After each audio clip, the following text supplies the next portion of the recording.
In this video, I'm going to show you how you can hide all the desktop icons and folder from our Mac. So let's see how we can do this thing.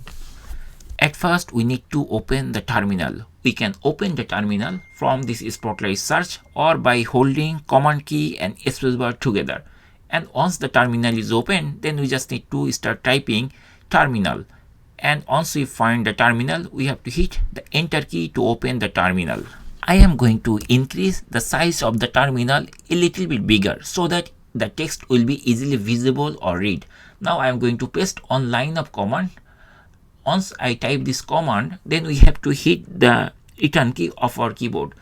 But once we hit the return key, we will not see any changes because we need to write another line of command. So let's hit the return key and see nothing is there. And still the icons or folder or file types are visible. I mean their names are also visible. Now we need to type the second line of command. So I'm going to type the second line of command, which is this one, kill all finder.